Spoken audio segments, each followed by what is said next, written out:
In a land called Uz, there was a man named Job. Job was a man who was blameless and upright. He feared God and turned away from evil. Job had 7 sons and 3 daughters. He owned 7,000 sheep, 3,000 camels, 500 yoke of oxen, and 500 donkeys. He also had a large number of servants. Job was the greatest man among all the people of the East. His life was rich and his family was large, and he was known by many for his wisdom and kindness. Job's sons would take turns holding feasts in their homes, and they would invite their 3 sisters to eat and drink with them. After the days of feasting were over, Job would make arrangements to purify them. Early in the morning, he would offer a burnt offering for each of them, because Job thought, "Perhaps my children have sinned and cursed God in their hearts." Job did this regularly, always thinking of his family's spiritual well-being. One day, the heavenly beings came to present themselves before the Lord, and Satan also came with them. The Lord said to Satan, "Where have you come from?" Satan answered, "From roaming throughout the earth, going back and forth in it." Then the Lord said to Satan, "Have you considered my servant Job? There is no one on earth like him. He is blameless and upright, a man who fears God and turns away from evil." But Satan replied, "Does Job fear God for nothing? Have you not put a hedge around him and his household and everything he has? You have blessed the work of his hands, so that his flocks and herds are spread out across the land. But now, stretch out your hand and strike everything he has, and he will surely curse you to your face." The Lord said to Satan, "Very well then. Everything Job has is in your power, but on the man himself do not lay a finger." Then Satan left the presence of the Lord. One day, while Job's sons and daughters were feasting and drinking wine at the oldest brother's house, a messenger came to Job and said, "The oxen were plowing and the donkeys were grazing nearby, and the Sabeans attacked and carried them off. They put the servants to the sword, and I am the only one who has escaped to tell you." While he was still speaking, another messenger came and said, "The fire of God fell from the heavens and burned up the sheep and the servants, and I am the only one who has escaped to tell you." While he was still speaking, another messenger came and said, "The Chaldeans formed 3 raiding parties and swept down on the camels and carried them off. They put the servants to the sword, and I am the only one who has escaped to tell you." While he was still speaking, yet another messenger came and said, "Your sons and daughters were feasting and drinking wine at the oldest brother's house when suddenly a mighty wind swept in from the desert and struck the 4 corners of the house. It collapsed on them, and they are dead. I am the only one who has escaped to tell you." At this, Job got up, tore his robe, and shaved his head. Then he fell to the ground in worship and said, "Naked I came from my mother's womb, and naked I will depart. The Lord gave, and the Lord has taken away. May the name of the Lord be praised." In all this, Job did not sin by charging God with wrongdoing. On another day, the heavenly beings came to present themselves before the Lord, and Satan also came with them to present himself before him. The Lord said to Satan, "Where have you come from?" Satan answered, "From roaming throughout the earth, going back and forth in it." Then the Lord said to Satan, "Have you considered my servant Job? There is no one on earth like him. He is blameless and upright, a man who fears God and turns away from evil. And he still maintains his integrity, even though you incited me against him to ruin him without cause." Satan replied, "Skin for skin. A man will give all he has for his own life. But now stretch out your hand and strike his flesh and bones, and he will surely curse you to your face." The Lord said to Satan, "Very well then. He is in your hands, but you must spare his life." So Satan went out from the presence of the Lord and struck Job with painful sores from the soles of his feet to the crown of his head. Job took a piece of broken pottery and scraped himself with it as he sat among the ashes. His wife said to him, "Are you still maintaining your integrity? Curse God and die." But Job replied, "You are talking like a foolish woman. Shall we accept good from God and not trouble?" In all this, Job did not sin in what he said. When Job's 3 friends, Eliphaz the Temanite, Bildad the Shuhite, and Zophar the Naamathite, heard about all the troubles that had come upon him, they set out from their homes and met together by agreement to go and sympathize with him and comfort him. When they saw Job from a distance, they could hardly recognize him. They began to weep aloud, and they tore their robes and sprinkled dust on their heads. Then they sat on the ground with him for 7 days and 7 nights. No one said a word to him because they saw how great his suffering was. After this, Job opened his mouth and cursed the day of his birth. He said, "May the day of my birth perish, and the night that said, 'A boy is conceived.' That day, may it turn to darkness. May God above not care about it. May no light shine on it. May gloom and deep darkness claim it once more. May a cloud settle over it. May blackness overwhelm it. That night, may thick darkness seize it. May it not be included among the days of the year, nor be entered in any of the months. May that night be barren. May no shout of joy be heard in it. May those who curse days curse that day, those who are ready to rouse Leviathan. May its morning stars become dark. May it wait for daylight in vain and not see the first rays of dawn, for it did not shut the doors of the womb on me to hide trouble from my eyes. Why did I not perish at birth, and die as I came from the womb? Why were there knees to receive me and breasts that I might be nursed? For now I would be lying down in peace. I would be asleep and at rest with kings and rulers of the earth, who built for themselves places now lying in ruins, with princes who had gold, who filled their houses with silver. Or why was I not hidden away in the ground like a stillborn child, like an infant who never saw the light of day? There the wicked cease from turmoil, and there the weary are at rest. Captives also enjoy their ease. They no longer hear the voice of the oppressor. The small and the great are there, and the slave is freed from his master. Why is life given to those who are in misery, and life to the bitter of soul, to those who long for death that does not come, who search for it more than for hidden treasure, who are filled with gladness and rejoice when they reach the grave? Why is life given to a man whose way is hidden, whom God has hedged in? For sighing has become my daily food. My groans pour out like water. What I feared has come upon me. What I dreaded has happened to me. I have no peace, no quietness. I have no rest, but only turmoil." Then Eliphaz the Temanite, one of Job's friends, spoke. He was the first to open his mouth after those long 7 days and 7 nights of silence, and he spoke with a kind of careful respect mixed with rebuke.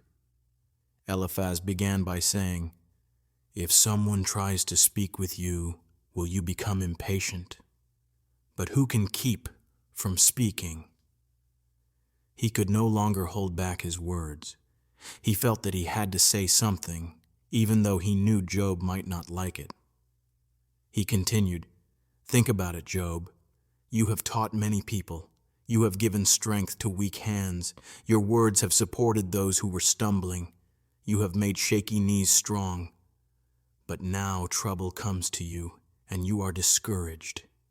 It touches you and you are afraid.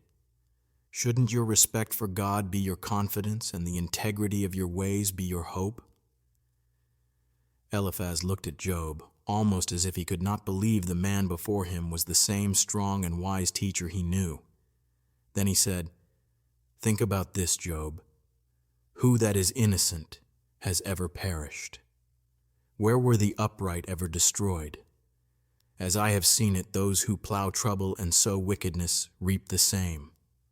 By the breath of God they perish, and by the blast of his anger they are consumed. The lions may roar, and the fierce lions may growl, but the teeth of the young lions are broken. The strong lion perishes for lack of prey, and the cubs of the lioness are scattered. Eliphaz paused, as if to let these words sink into Job's mind. Then he told Job about a vision he had experienced. He said, "A word was secretly brought to me, and my ears caught a whisper of it. During the thoughts from visions of the night, when deep sleep falls on people, fear and trembling seized me and made all my bones shake. A spirit glided past my face, and the hair on my body stood on end. It stopped, but I could not tell what it was. A form stood before my eyes, and I heard a hushed voice. The voice asked, 'Can a mortal be more righteous than God? Can a man be more pure than his Maker?'" Eliphaz shared this vision as if it were a warning, a message from the divine, something Job needed to hear. He continued, "If God places no trust in his servants, if he charges his angels with error, how much more those who live in houses of clay, whose foundations are in the dust, who are crushed more quickly than a moth. Between morning and evening they are broken to pieces. They perish forever, and no one notices. Are not the cords of their tent pulled up, so that they die without wisdom?" Eliphaz's words hung in the air, heavy with meaning, and he seemed to say that no human being could truly claim innocence before God. The sense of the message was clear. "Job, perhaps you are not as blameless as you believe, and maybe there is something here you must consider." This was Eliphaz's gentle but pointed challenge to Job, spoken in a mix of wisdom and mystery, warning and questioning. Eliphaz the Temanite kept speaking. He looked at Job, who sat there in his deep suffering, covered in sores and grief, and Eliphaz's voice grew stronger, his tone more direct. He said, "Call out now, Job. See if anyone will answer you. To which of the holy ones will you turn? Anger kills the fool, and jealousy slays the simple. I have seen a fool taking root, but suddenly I cursed his dwelling. His children are far from safety. They are crushed in the gate without anyone to deliver them. The hungry eat up his harvest, even taking it from among thorns, and the thirsty pant after his wealth." Eliphaz spoke as if he had seen it all before. He described how he had watched fools prosper, but their success did not last. He warned Job that trouble does not come out of nowhere. Eliphaz said, "Hardship does not spring from the dust, nor does trouble grow from the ground. People are born to trouble as surely as sparks fly upward." Then, in a shift of tone, Eliphaz spoke of hope. He said, "But if I were you, I would seek God. I would place my cause before God. He performs wonders that cannot be counted, and does miracles beyond number. He gives rain on the earth and sends water on the fields. He lifts up the lowly and sets those who mourn to safety. He frustrates the plans of the crafty so that their hands achieve no success. He traps the wise in their own cleverness, and the plans of the cunning are quickly brought to an end. They meet darkness in the daytime, and they grope at noon as if it were night, but God saves the needy from the sword of their mouth and from the clutches of the powerful. So the poor have hope, and injustice shuts its mouth." Eliphaz's words became like a sermon, urging Job to turn to God, to seek him, to trust in his power to rescue and restore. He continued, "Blessed is the one whom God corrects, so do not despise the discipline of the Almighty, for he wounds, but he also binds up. He injures, but his hands heal. From 6 troubles he will rescue you, and in 7 no harm will touch you. In famine he will redeem you from death, and in war from the power of the sword. You will be protected from the lash of the tongue, and you will not fear when destruction comes. You will laugh at destruction and famine. and you will not be afraid of the wild animals. You will have a covenant with the stones of the field, and the wild animals will be at peace with you. You will know that your tent is secure, and you will take stock of your property and find nothing missing. You will know that your children will be many, and your descendants will be like the grass of the earth. You will go to the grave in full age, like a stack of grain gathered in its season.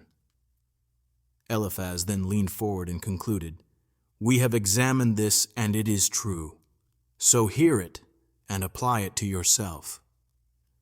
His words hung in the air, like a challenge and an invitation. Eliphaz believed he was offering Job the wisdom that could lead him back to peace, but he also implied that Job's suffering must be the result of some hidden sin, some reason for God's discipline. The chapter closed with Eliphaz's certainty in his own understanding as he urged Job to accept these hard words as truth. Then Job opened his mouth and replied to Eliphaz. His voice was heavy with pain and sorrow, and he spoke from the depth of his suffering.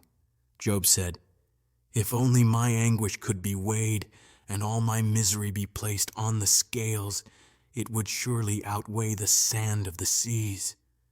That is why my words have been rash."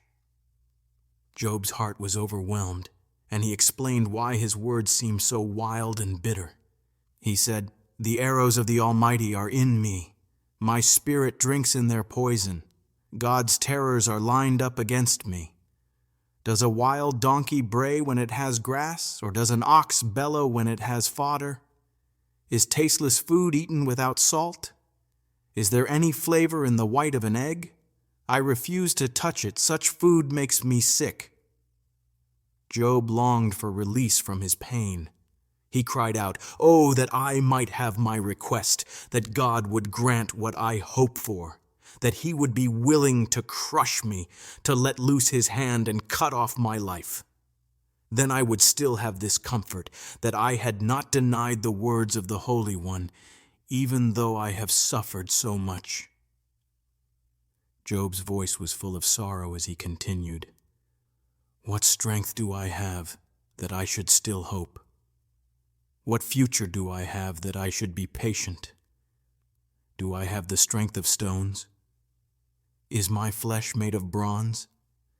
Do I have any power left to help myself now that success has been driven from me?" He then turned his words to his friends with disappointment in his voice. He said, "Anyone who withholds kindness from a friend forsakes the fear of the Almighty. But my brothers are as undependable as a seasonal stream, as streams that overflow when it is warm and swollen with melting ice, but stop flowing in the heat and vanish when the weather turns dry. Caravans turn aside from their paths, they go into the desert and perish. The caravans from Tema look for water, the travelers from Sheba wait in hope, but they are disappointed because they were confident. They arrive there and are let down. Now you have become like them. You see my suffering, and you are afraid." Job's voice grew bitter as he accused them. He said, "Have I ever said, 'Give me something,' or 'Pay a ransom for me from your wealth,' or 'Rescue me from the hand of my enemy,' or 'Deliver me from the clutches of the ruthless'? Teach me, and I will be silent. Show me where I have gone wrong. Honest words can be painful, but what do your arguments prove? Do you mean to correct my words when the speech of a desperate man is like the wind? You would even cast lots over an orphan and barter away your friend." Then Job pleaded with them, saying, "But now be so kind as to look at me. Would I lie to your face? Relent, do not be unjust. Reconsider, for my integrity is at stake. Is there any wickedness on my lips?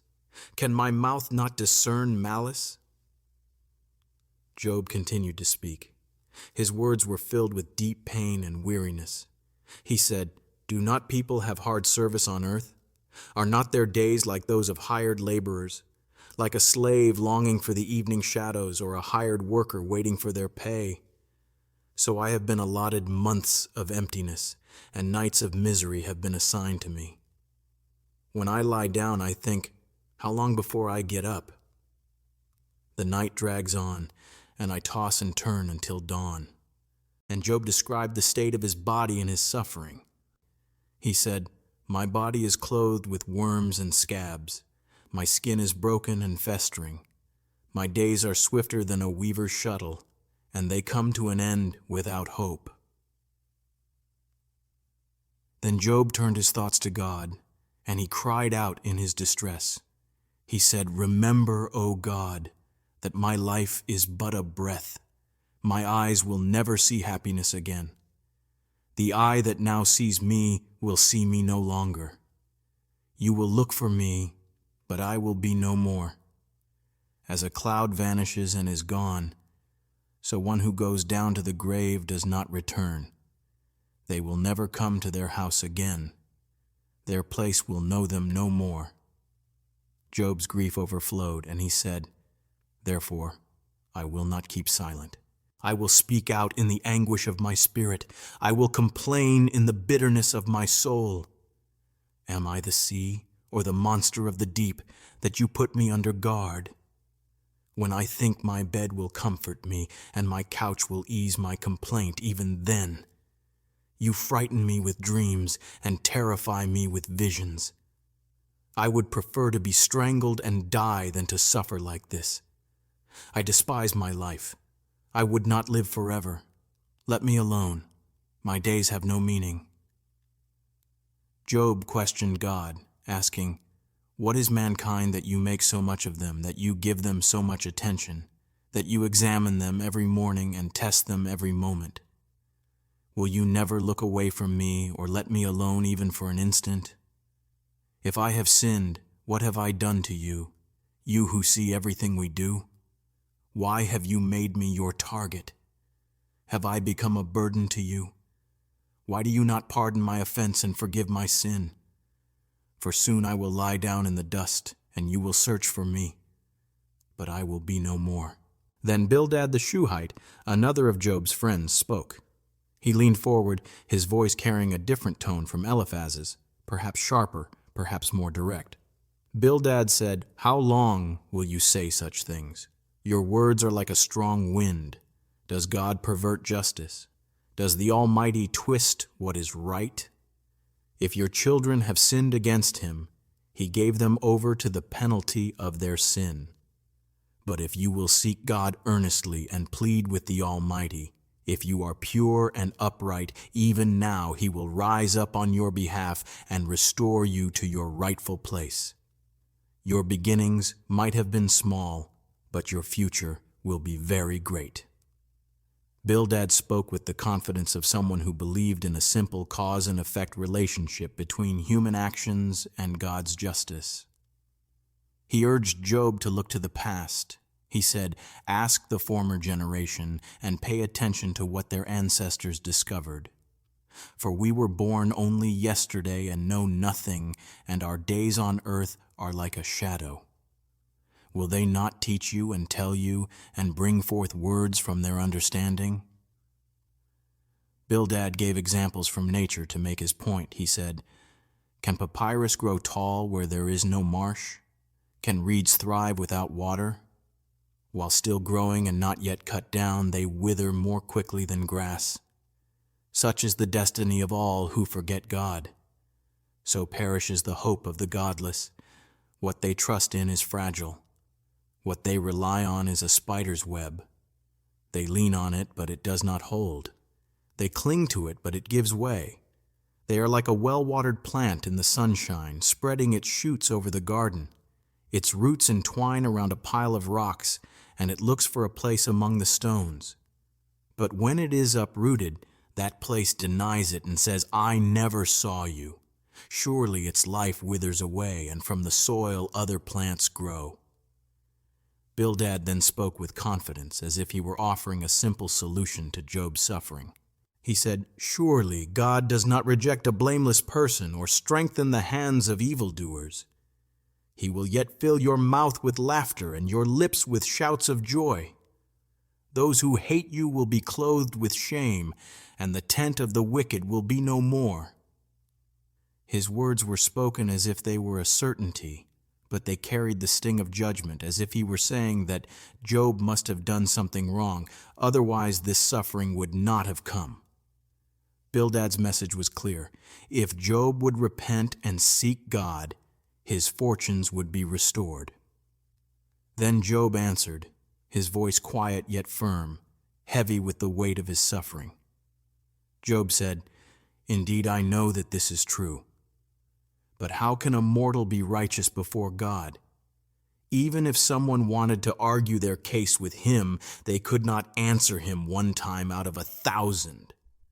God's wisdom is deep, and his power is immense. Who has resisted him and come out unharmed?" Job began to describe the greatness of God, painting a picture of his power that left no room for human strength. Job said, "God moves mountains without anyone knowing it. He overturns them in his anger. He shakes the earth from its place, and its foundations tremble. He speaks to the sun, and it does not shine. He seals off the light of the stars. He alone stretches out the heavens and treads on the waves of the sea. He is the maker of the Bear, Orion, and the Pleiades, and the constellations of the southern sky.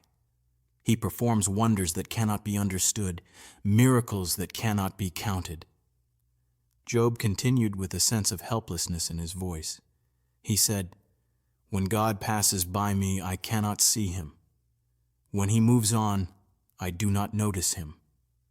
If he snatches away, who can stop him? Who can say to him, 'What are you doing?' God does not restrain his anger. Even the helpers of Rahab lie prostrate at his feet." Then Job's tone grew even more sorrowful. He said, "How then can I answer him? How can I find words to argue with him? Even if I were innocent, I could not answer him. I could only plead for mercy from my judge. If I summoned him and he responded, I would not believe that he was listening to my voice. He would crush me with a storm and multiply my wounds without reason. He does not let me catch my breath, but fills me with bitterness." Job spoke of the vast difference between himself and God. He said, "If it is a matter of strength, he is mighty. And if it is a matter of justice, who can challenge him? Even though I am innocent, my own mouth would condemn me. If I were blameless, it would still declare me guilty. I am blameless, but I have no concern for myself. I despise my own life." Job's grief spilled over as he cried out, "It is all the same. That is why I say, God destroys both the blameless and the wicked. When a sudden disaster brings death, he mocks the despair of the innocent. When a land falls into the hands of the wicked, he covers the faces of its judges. If it is not God, then who is it?" Job felt the weight of his powerlessness, and he spoke of how fleeting life felt. He said, "My days are swifter than a runner. They fly away without a glimpse of joy. They skim past like boats made of papyrus, like eagles swooping down on their prey. If I say, 'I will forget my complaint and put away my sadness and be cheerful,' I still dread all my suffering, for I know you will not hold me innocent. Since I am already found guilty, why should I struggle in vain? Even if I washed myself with soap and cleansed my hands with lye, you would plunge me into a pit, and even my own clothes would hate me." Then Job spoke with deep sorrow about the distance between himself and God. He said, "God is not a mere mortal like me, that I might answer him, that we might confront each other in court. If only there were someone to mediate between us, someone to lay a hand on both of us, someone to remove God's rod from me so that his terror would not frighten me anymore. Then I would speak up without fear of him. But as it stands now, I cannot." Job continued to speak, his voice filled with pain and deep questions. He cried out, "I loathe my very life. Therefore I will give free rein to my complaint and speak out in the bitterness of my soul. I will say to God, 'Do not declare me guilty, but tell me what charges you have against me.'" Job's heart was heavy, and he asked God, Does it please you to oppress me, to spurn the work of your hands, while you smile on the plans of the wicked? Do you have eyes of flesh? Do you see as a mortal sees? Are your days like those of a human being, or your years like those of a strong man, that you must search out my faults and probe after my sin, even though you know that I am not guilty, and that no one can rescue me from your hand? Job's voice trembled with sorrow as he spoke of God's power. He said, "Your hands shaped me and made me. Will you now turn and destroy me? Remember that you molded me like clay. Will you now turn me to dust again? Did you not pour me out like milk and curdle me like cheese, clothe me with skin and flesh and knit me together with bones and sinews? You gave me life and showed me kindness, and in your care my spirit was preserved." But then Job's voice grew darker as he questioned what had changed. He said, "But this is what you hid in your heart, and I know that this was in your mind. If I sinned, you would watch me and not let my offense go unpunished. If I am guilty, woe to me. Even if I am innocent, I cannot lift my head, for I am filled with disgrace and drowned in my affliction.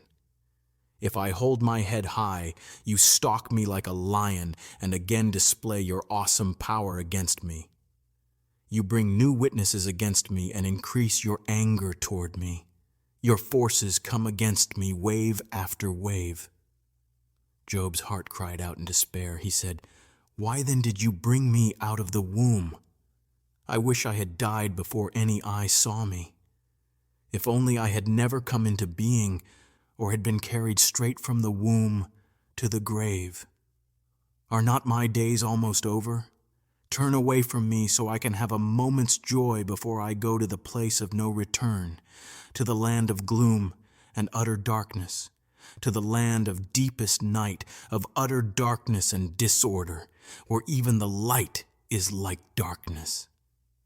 Job's words ended in a whisper, a longing for release, for even the smallest relief from his suffering. Then Zophar the Naamathite spoke, the third of Job's friends. His tone was sharper than Eliphaz or Bildad's, and his words were harsh. He said, "Should not the multitude of words be answered? Should a man full of talk be justified? Should your empty talk silence others? Should no one rebuke you when you mock? You say, 'My beliefs are pure, and I am clean in God's sight.' But oh, how I wish that God would speak and open his lips against you and tell you the secrets of wisdom. For true wisdom has two sides. Know this, God has even forgotten some of your sin." Zophar's words were blunt and forceful. He continued, "Can you fathom the mysteries of God? Can you probe the limits of the Almighty? They are higher than the heavens above. What can you do? They are deeper than the depths below. What can you know? Their measure is longer than the earth and wider than the sea." He spoke of God's power to judge. He said, "If God comes and confines you in prison and calls you into court, who can oppose him? Surely he recognizes deceivers, and when he sees evil, does he not take note of it? But a witless person can no more become wise than a wild donkey's colt can be born human." Then Zophar gave Job a piece of advice, spoken with confidence, as if he knew the path forward. He said, "If you devote your heart to God and stretch out your hands to him, if you put away the sin that is in your hand and allow no evil to dwell in your tent, then you will surely lift up your face without shame. You will stand firm and without fear. You will surely forget your trouble, remembering it only as water gone by. Life will be brighter than noonday, and darkness will become like morning. You will feel secure because there is hope. You will look around you and rest in safety. You will lie down, and no one will make you afraid, and many will court your favor." But then Zophar's voice grew hard again. He said, "The eyes of the wicked will fail, and escape will elude them. Their hope will become a dying breath." Then Job answered, his voice steady yet heavy with sarcasm and pain. He looked at his friends and said, "Doubtless you are the people, and wisdom will die with you. But I have a mind as well as you. I am not inferior to you. Who does not know all these things? I have become a laughingstock to my friends, even though I called on God and he answered, a mere laughingstock, though righteous and blameless. Those who are at ease have contempt for misfortune, as the fate of those whose feet are slipping. The tents of robbers are undisturbed, and those who provoke God are secure, who carry their God in their hands." His words carried both sarcasm and deep reflection as he pointed out the unfairness he saw in the world. He turned to nature and said, "But ask the animals, and they will teach you, or the birds in the sky, and they will tell you, or speak to the earth, and it will teach you, or let the fish in the sea inform you. Who among all these does not know that the hand of the Lord has done this? In his hand is the life of every creature and the breath of all mankind." He reminded his friends of the wisdom of the elders, saying, "Does not the ear test words as the tongue tastes food? Is not wisdom found among the aged? Does not long life bring understanding?" And Job then spoke of the greatness of God's power. He said, "To God belong wisdom and power. Counsel and understanding are his. What he tears down cannot be rebuilt. Those he imprisons cannot be released. If he holds back the waters, there is drought. If he lets them loose, they overwhelm the land. To him belong strength and insight. Both deceived and deceiver are his. He leads rulers away stripped and makes fools of judges. He takes off the shackles put on by kings and ties a cloth around their waists. He leads priests away stripped and overthrows those who are established. He silences the lips of trusted advisers and takes away the discernment of elders. He pours contempt on nobles and disarms the mighty. He reveals the deep things of darkness and brings utter darkness into the light. He makes nations great, and then he destroys them. He enlarges nations, and then he disperses them. He deprives the leaders of the earth of their reason and makes them wander in a trackless waste. They grope in darkness with no light. He makes them stagger like drunkards. And Job's words painted a vivid picture of God's absolute power over all creation, over kings and rulers, over wisdom and foolishness, and over the course of human history. Then Job continued to speak, and his voice grew more intense, filled with both a plea and a challenge. He said, "My eyes have seen all this. My ears have heard and understood it. What you know, I also know. I am not inferior to you, but I desire to speak to the Almighty and to argue my case with God. You, however, smear me with lies. You are worthless physicians, all of you. If only you would be completely silent. That would be your wisdom." And Job's words grew sharper as he rebuked his friends. He said, "Hear now my argument. Listen to the pleas of my lips. Will you speak wickedly on God's behalf? Will you speak deceitfully for him? Will you show partiality toward him?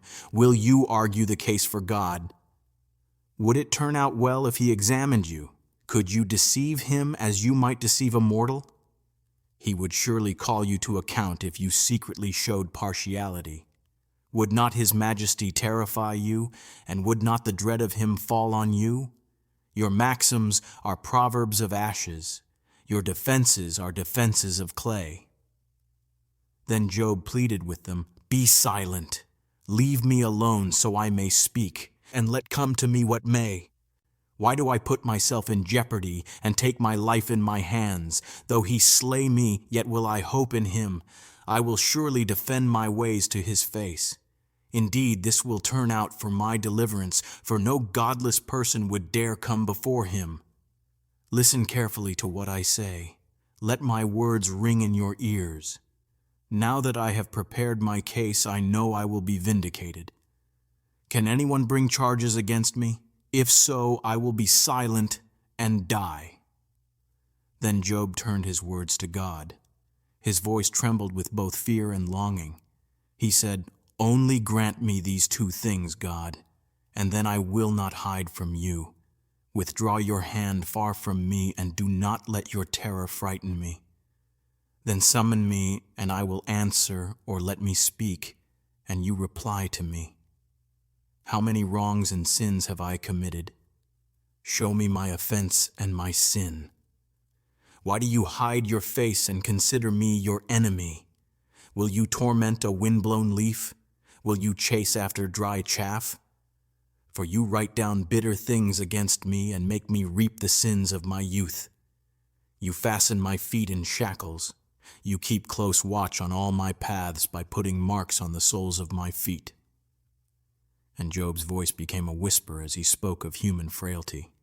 He said, "So man wastes away like something rotten, like a garment eaten by moths." Then Job's voice softened as he reflected on the shortness of life, the frailty of human existence, and the reality of death. He said, "Mortals born of woman are a few days and full of trouble. They spring up like flowers and wither away. Like fleeting shadows, they do not endure. Do you fix your eye on such a one? Will you bring them before you for judgment? Who can bring what is pure from the impure? No one." Then Job looked up, his eyes weary but searching for answers. He continued, "A person's days are determined. You have decreed the number of their months and have set limits they cannot exceed. So look away from them and let them rest till they have put in their time like a hired laborer." Then Job spoke of hope, comparing human life to a tree. He said, "At least there is hope for a tree. If it is cut down, it will sprout again, and its new shoots will not fail. Its roots may grow old in the ground, and its stump may die in the soil, yet at the scent of water it will bud and put forth shoots like a plant." But for human beings, Job saw no such hope. He said, "A man dies and is laid low. He breathes his last and is no more. As water disappears from the sea, or a riverbed becomes dry and parched, so a person lies down and does not rise. Till the heavens are no more, they will not awake or be roused from their sleep." And Job's voice grew more desperate as he cried out to God, saying, "If only you would hide me in the grave and conceal me till your anger has passed. If only you would set a time for me and then remember me. If someone dies, will they live again? All the days of my hard service I will wait for my renewal to come. You will call, and I will answer you. You will long for the creature your hands have made. Surely then you will count my steps but not keep track of my sin. My offenses will be sealed up in a bag. You will cover over my sin." But Job's hope faded as he considered the harsh reality of life. He said, "As mountains erode and crumble, and as rocks are moved from their place, as water wears away stones and torrents wash away the soil, so you destroy a person's hope. You overpower them once for all, and they are gone. You change their appearance and send them away. If their children are honored, they do not know it. If their children are brought low, they do not see it. They feel only the pain of their own bodies and mourn only for themselves." Then Eliphaz the Temanite spoke again. His tone was sharper this time, almost angry, as if Job's words had stung him. He said, "Would a wise person answer with empty notions or fill their belly with the hot east wind? Would they argue with useless words, with speeches that have no value? But you even undermine piety and hinder devotion to God. Your sin prompts your mouth. You adopt the tongue of the crafty. Your own mouth condemns you, not mine. Your own lips testify against you." Eliphaz's voice grew more intense as he questioned Job's understanding. He said, "Are you the first man ever born? Were you brought forth before the hills? Do you listen in on God's counsel? Do you limit wisdom to yourself? What do you know that we do not know? What insights do you have that are not common to us?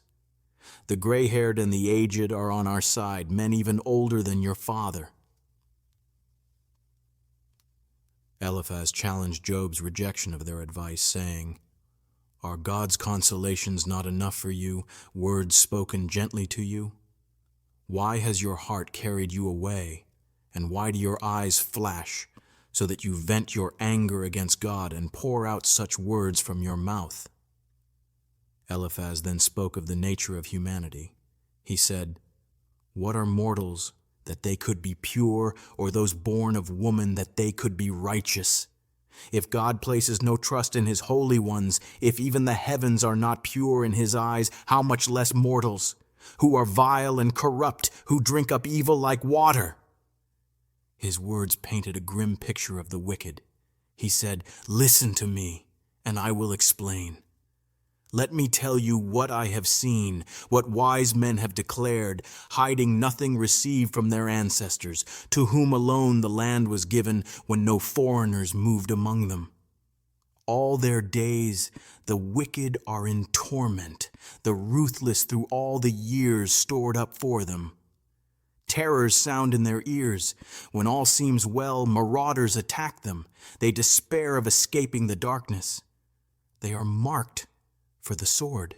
They wander in search of bread, saying, Where is it? They know that the day of darkness is at hand. Distress and anguish fill them with terror. They are overcome by fear like a king ready for battle. Eliphaz spoke of the judgment awaiting the wicked. He said, Because they shake their fists at God and boast against the Almighty, defiantly charging against him with a thick, strong shield, their faces are covered with fat and their hips with flesh. They will live in ruined houses, houses no longer inhabited, built with stones piled in ruins. They will not grow rich, and their wealth will not endure, nor will their possessions spread across the land. They will not escape the darkness. A flame will dry up their shoots, and the breath of God's mouth will carry them away. He ended with a warning, saying, Let them not trust in emptiness, deceiving themselves, for emptiness will be their reward. Before their time they will wither, and their branches will not flourish. They will be like a vine that sheds its unripe grapes, like an olive tree that drops its blossoms. For the company of the godless will be barren, and fire will consume the tents of those who love bribes. They conceive trouble and give birth to evil. Their wombs produce deceit. Then Job answered. His voice trembled with weariness and grief as he spoke, saying, I have heard many things like these before. You are all miserable comforters, all of you. Will your long-winded speeches never end? What makes you keep on arguing? Then Job sighed, the weight of his suffering heavy upon him. He said, I also could speak like you if you were in my place. I could make fine speeches against you and shake my head at you. But I would strengthen you with my mouth, and the comfort from my lips would bring you relief. Then Job looked down at his hands, his body aching and broken. He said, Yet if I speak, my pain is not relieved. And if I remain silent, how much of it goes away? Surely God has worn me out. He has devastated my entire household. He has bound me, and it has become a witness. My gauntness rises up and testifies against me. Then Job lifted his head, his face marked by suffering. He said, God assails me and tears me in his anger, and gnashes his teeth at me. My enemy fastens on me, his piercing eyes. People open their mouths to jeer at me. They strike my cheeks in scorn and unite together against me.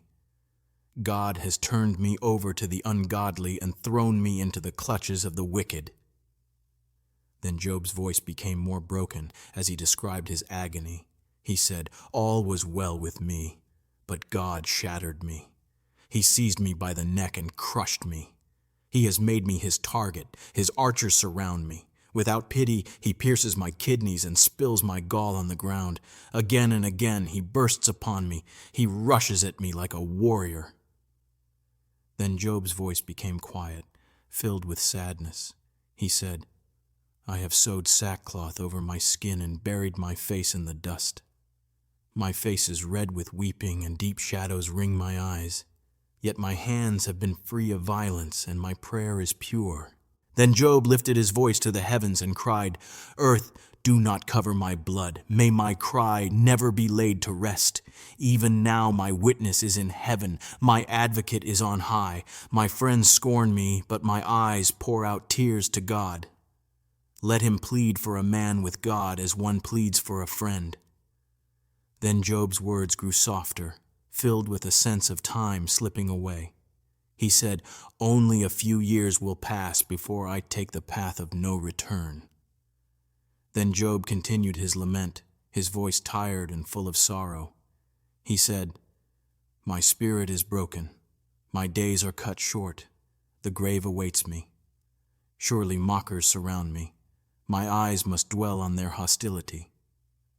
Then Job spoke directly to God, saying, Give me, O God, the pledge you demand. Who else will put up security for me? You have closed their minds to understanding. Therefore you will not let them triumph. If anyone denounces their friends for reward, the eyes of their children will fail. Then Job's tone became more bitter as he thought of his friends and their words. He said, God has made me a byword to everyone, a man in whose face people spit. My eyes have grown dim with grief. My whole body is but a shadow. The upright are appalled at this. The innocent are aroused against the ungodly. Nevertheless, the righteous will hold to their ways, and those with clean hands will grow stronger. Then Job spoke to his friends again, saying, But come on, all of you, try again. I will not find a wise man among you. My days have passed, my plans are shattered, the desires of my heart are broken. These men turn night into day. In the face of darkness they say, Light is near. If the only home I hope for is the grave, if I spread out my bed in the realm of darkness, if I say to corruption, You are my father, and to the worm, You are my mother or my sister, where then is my hope? Who can see any hope for me? Will it go down to the gates of death? Will we descend together into the dust? Then Job's voice faded, heavy with despair as he finished his words. Then Bildad the Shuhite answered, his voice rising with frustration, as if Job's words had stirred anger within him. He said, When will you end these speeches? Be sensible, and then we can talk. Why are we considered like cattle in your eyes? Why are we thought of as stupid in your sight? You who tear yourself to pieces in your anger, is the earth to be abandoned for your sake? Or must the rocks be moved from their place? Bildad's words grew sharp as he spoke about the fate of the wicked, as if to warn Job. He said, The lamp of the wicked is snuffed out. The flame of their fire stops shining. The light in their tent becomes dark. The lamp beside them goes out. The vigor of their steps is weakened. Their own schemes throw them down. Their feet thrust them into a net. They wander into its mesh. A trap seizes them by the heel. A snare holds them tight. A noose is hidden for them on the ground. A trap lies in their path. Bildad described the fate of the wicked in vivid images. He said, Terrors startle them on every side and dog their every step. Calamity is hungry for them. Disaster is ready for them when they fall. It eats away parts of their skin. Death's firstborn devours their limbs. They are torn from the security of their tent and marched off to the king of terrors. Fire resides in their tent. Burning sulfur is scattered over their dwelling. Their roots dry up below, and their branches wither above. The memory of them perishes from the earth. They have no name in the land. They are driven from light into darkness and are banished from the world. They have no offspring or descendants among their people. no survivor where they once lived. People of the West are appalled at their fate. Those of the East are seized with horror. Bildad ended with a grim warning. He said, "Surely such is the dwelling of an evil man. Such is the place of one who does not know God." Then Job answered, his voice weak but determined, carrying both sorrow and defiance. He said, "How long will you torment me and crush me with words? 10 times now you have reproached me. Shamelessly you attack me. If it is true that I have gone astray, my error remains my concern alone. If indeed you would exalt yourselves above me and use my humiliation against me, then know that God has wronged me and drawn his net around me." Then Job lifted his eyes toward heaven, his voice filled with anguish. He said, "Though I cry, violence, I get no response. Though I call for help, there is no justice. God has blocked my way so I cannot pass. He has shrouded my paths in darkness. He has stripped me of my honor and removed the crown from my head. He tears me down on every side till I am gone. He uproots my hope like a tree. His anger burns against me. He counts me among his enemies. His troops advance in force. They build a siege ramp against me and encamp around my tent." Then Job spoke of his pain in being abandoned by those he loved. He said, "He has alienated my family from me. My acquaintances are completely estranged from me. My relatives have gone away. My closest friends have forgotten me. My guests and my female servants count me as a stranger. They look on me as a foreigner. I summon my servant, but he does not answer, though I beg him with my own mouth.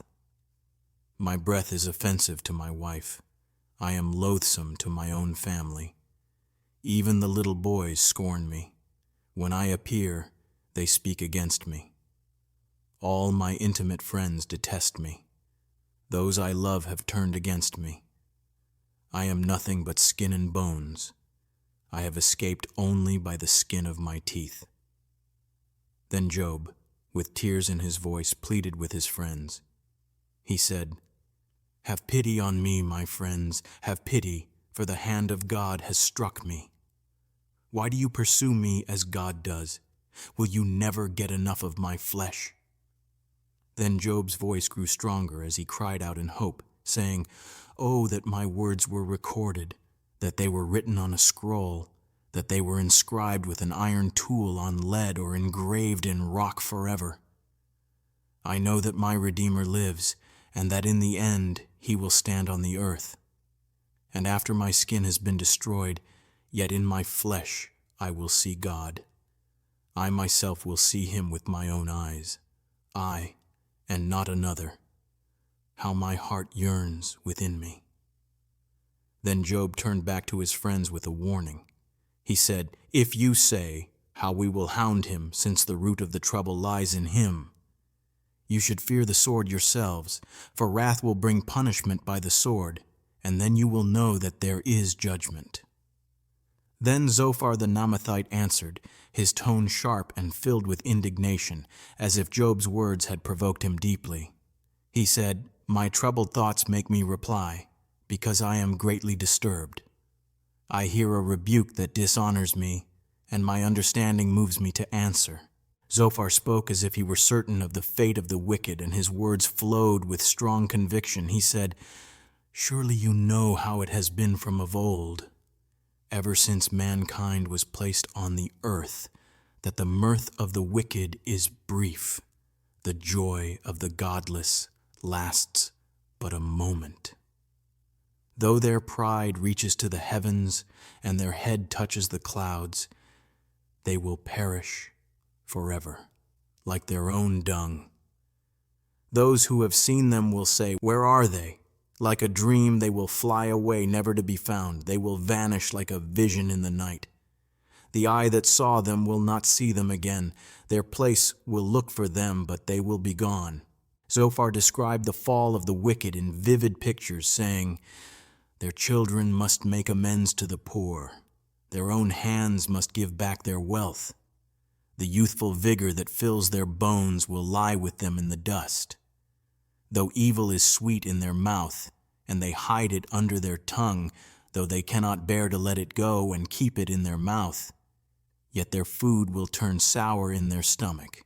It will become the venom of serpents within them. They will vomit up the wealth they swallowed. God will make their stomachs disgorge it. They will suck the poison of serpents. The fangs of vipers will kill them. They will not enjoy the streams, the rivers flowing with honey and cream. What they toiled for, they must give back uneaten. They will not enjoy the profit from their trade, for they have oppressed the poor and left them destitute. They have seized houses they did not build. Zophar's voice grew stronger, as if declaring a law of life itself. He said, "Surely they will know no peace in their riches. They cannot save themselves by their treasures. Nothing is left for them to devour. Their prosperity will not endure. In the fullness of their abundance they will be in distress.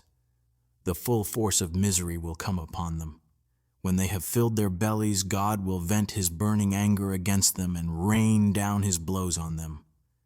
Though they flee from an iron weapon, a bronze-tipped arrow pierces them. They pull it out of their back, the gleaming point from their liver. Terrors come over them.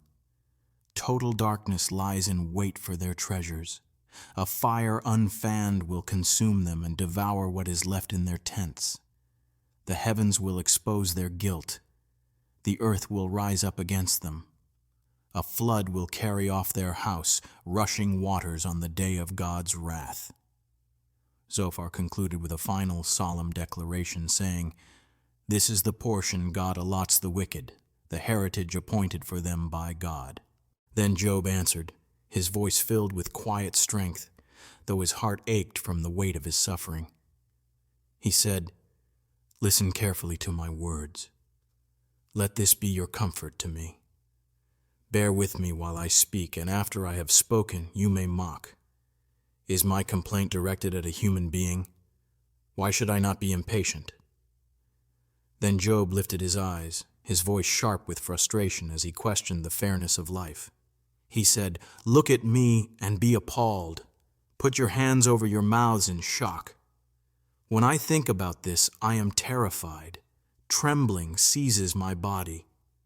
Why do the wicked live on, growing old and increasing in power? They see their children established around them, their offspring before their eyes. Their homes are safe and free from fear. The rod of God is not upon them.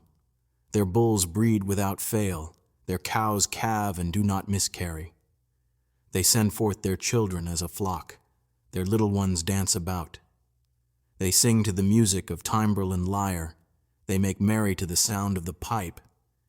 They spend their years in prosperity and go down to the grave in peace." Then Job's voice grew heavy, a mixture of sadness and anger. He said, "Yet they say to God, 'Leave us alone. We have no desire to know your ways. Who is the Almighty, that we should serve him? What would we gain by praying to him?'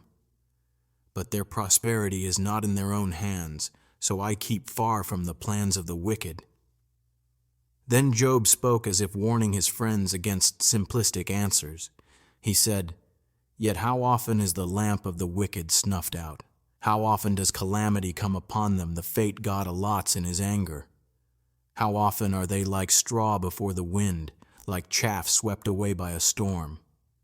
It is said, 'God stores up the punishment of the wicked for their children.' But let him repay the wicked themselves, so they may know it.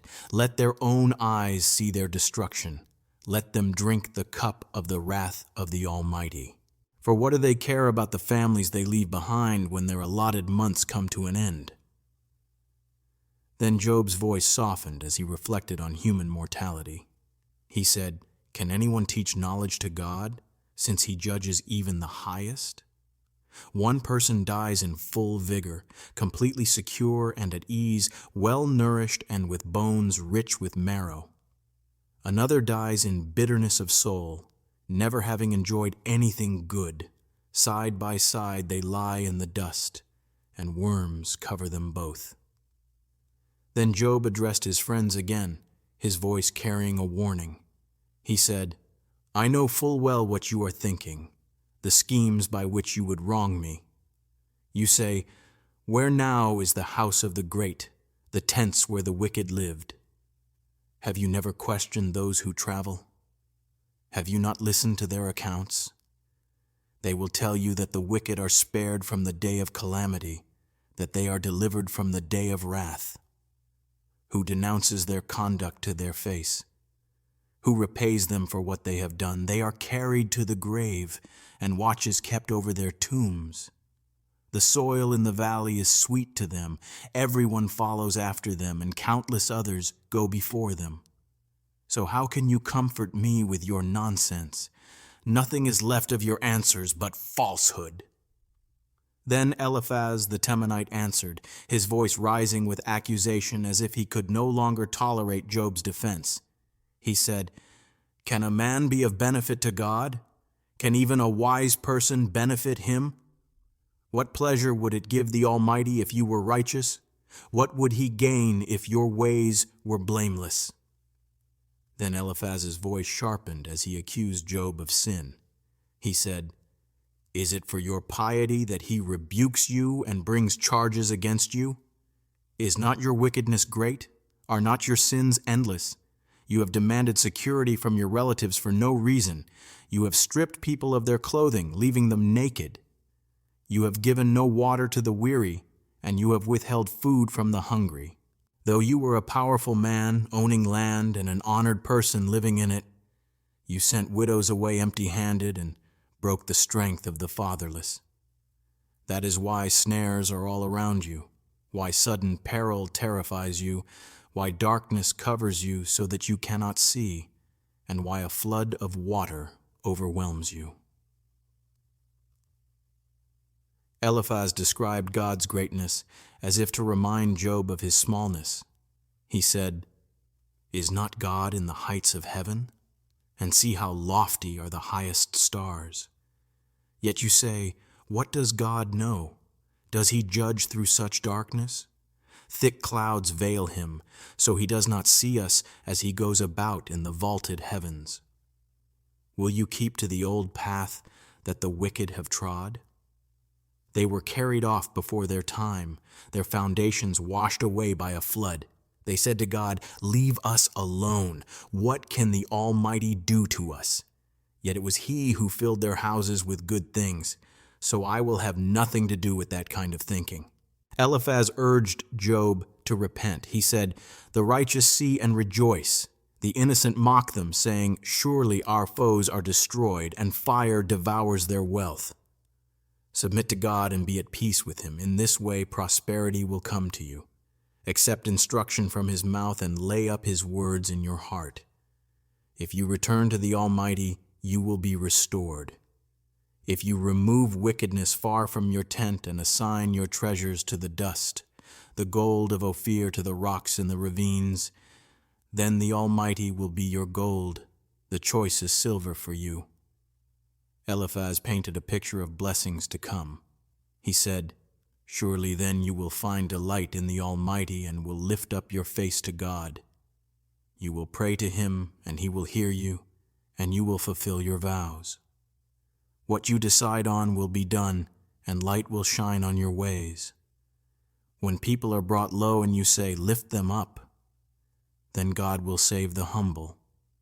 He will deliver even the one who is not innocent, who will be delivered through the cleanness of your hands." Then Job answered, his voice calm, yet filled with quiet determination.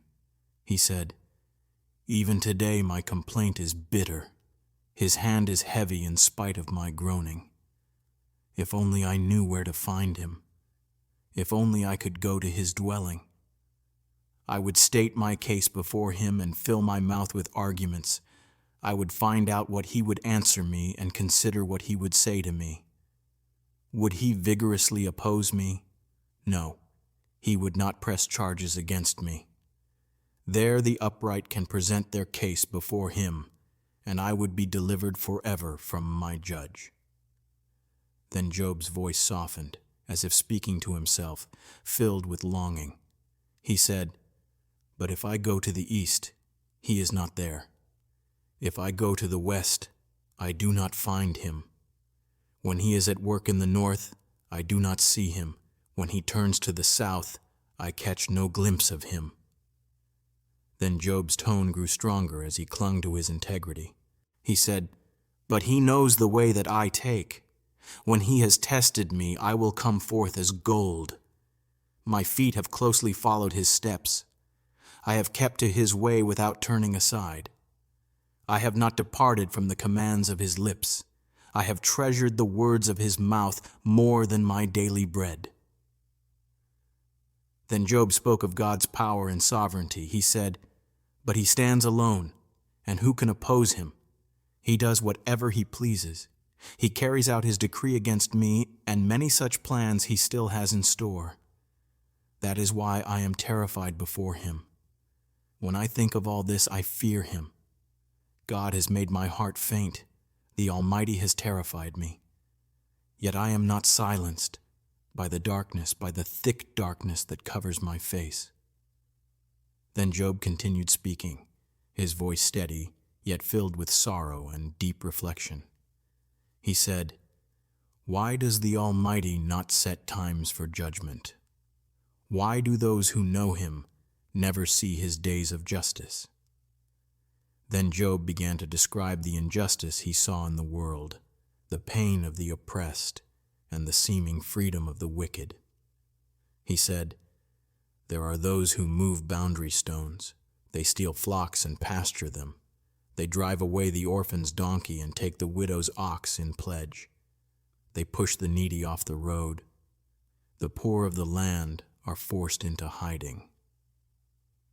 Then Job's words painted a vivid picture of the suffering of the poor. He said, "Like wild donkeys in the desert, the poor go out to their labor, searching for food. The wasteland provides food for their children. They gather fodder in the fields and glean in the vineyards of the wicked. They spend the night naked, without clothing, and have no covering against the cold. They are drenched by mountain rains and hug the rocks for lack of shelter." Then Job's voice grew heavier as he described the cruelty of the powerful. He said, "The fatherless child is snatched from the breast. The infant of the poor is seized for a debt. The poor go about naked, without clothes.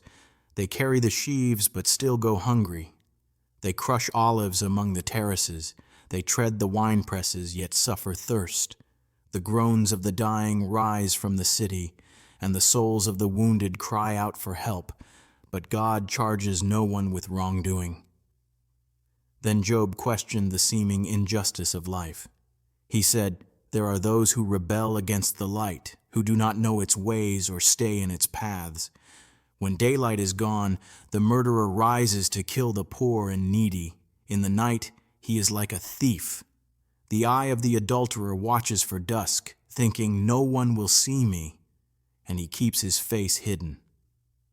In the dark, thieves break into houses, but by day they shut themselves in. They want nothing to do with the light. The morning is for them like the shadow of death. They are familiar with the terrors of darkness." Then Job described the swift judgment that will eventually come upon the wicked. He said, "Yet they are scum on the surface of the water. Their portion of land is cursed, so that no one goes to the vineyards. As heat and drought snatch away the melted snow, so the grave snatches away those who have sinned. The womb forgets them, the worm feasts on them. The wicked are remembered no more. They are broken like a tree. They prey on the barren and childless woman. They show no kindness to the widow. But God drags away the mighty by his power. Though they rise high, they have no assurance of life. He may let them feel secure, but his eyes are on their ways. They are exalted for a little while, then they are gone. They are brought low and gathered up like all others. They are cut off like heads of grain."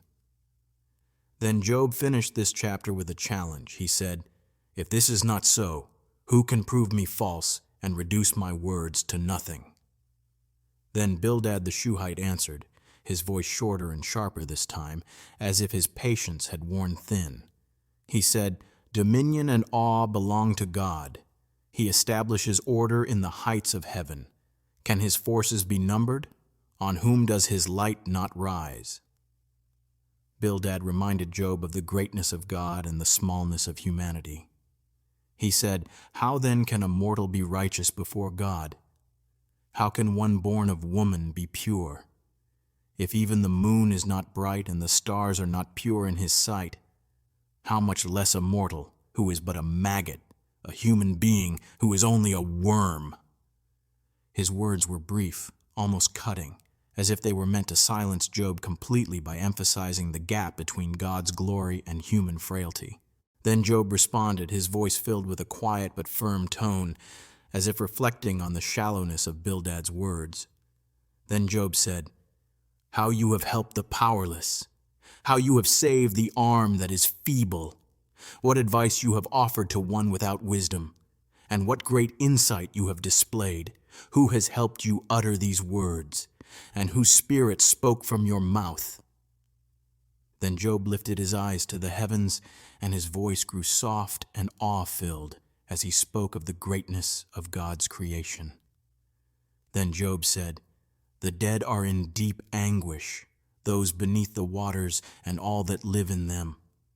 The realm of the dead is naked before God. Destruction lies uncovered in his presence. He spreads out the northern skies over empty space. He suspends the earth over nothing. He wraps up the waters in his clouds, yet the clouds do not burst under their weight. He covers the face of the full moon, spreading his clouds over it. He marks out the horizon on the face of the waters for a boundary between light and darkness." Then Job's voice grew stronger as he spoke of God's power over creation. Then Job said, "The pillars of the heavens quake, astonished at his rebuke. By his power he churned up the sea. By his wisdom he cut Rahab to pieces. By his breath the skies became fair.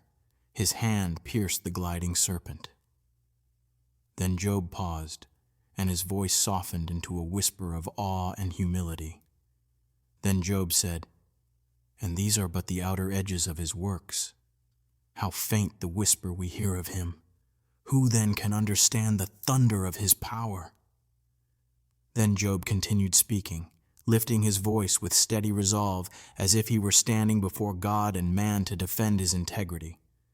Then Job said, "As surely as God lives, who has denied me justice, the Almighty, who has made my life bitter, as long as I have breath in me, the breath of God in my nostrils, my lips will not say anything wicked, and my tongue will not utter lies." Then Job's voice grew firm, as if he were making a solemn vow. Then Job said, "I will never admit you are right. Till I die, I will not deny my integrity. I will maintain my innocence and never let go of it. My conscience will not reproach me as long as I live." Then Job's tone grew sharper as he spoke of the fate of the wicked, perhaps directed toward his friends who had judged him so harshly. Then Job said, "May my enemy be like the wicked, my adversary like the unjust. For what hope has the godless when they are cut off, when God takes away their life? Does God listen to their cry when distress comes upon them? Will they find delight in the Almighty? Will they call on God at all times?" Then Job's voice shifted again, turning to instruct his friends, as if he were teaching them with a heavy heart. Then Job said, "I will teach you about the power of God. I will not conceal the ways of the Almighty. You have all seen this yourselves. Why then this meaningless talk?" Then Job described the portion that God allots to the wicked, the heritage a ruthless man receives from the Almighty. Then Job said, "However many his children, they are destined for the sword. His offspring will never have enough to eat. The plague will bury those who survive him, and their widows will not weep for them. Though he piles up silver like dust and clothes like piles of clay, what he lays up the righteous will wear, and the innocent will divide his silver. The house he builds is like a moth's cocoon, like a hut made by a watchman. He lies down rich, but will do so no more. When he opens his eyes, all is gone. Terrors overtake him like a flood. A storm sweeps him away in the night. The east wind carries him off, and he is gone. It sweeps him out of his place. It hurls itself against him without mercy as he flees headlong from its power. It claps its hands in mockery and hisses him out of his place. Then Job's voice fell silent, his words hanging in the air, heavy with meaning. Then Job spoke again, his voice slow and thoughtful, as he turned his heart toward the mystery of wisdom. Then Job said, "There is a mine for silver, and a place where gold is refined. Iron is taken from the earth, and copper is smelted from ore. Mortals put an end to the darkness. They search out the farthest recesses for ore in the blackest darkness. They open shafts far from human dwellings, in places untouched by human feet. They hang in the air, far from others, and sway back and forth." Then Job marveled at the power of human skill. Then Job said, "The earth from which food comes is transformed below as if by fire. Lapis lazuli comes from its rocks, and its dust contains nuggets of gold.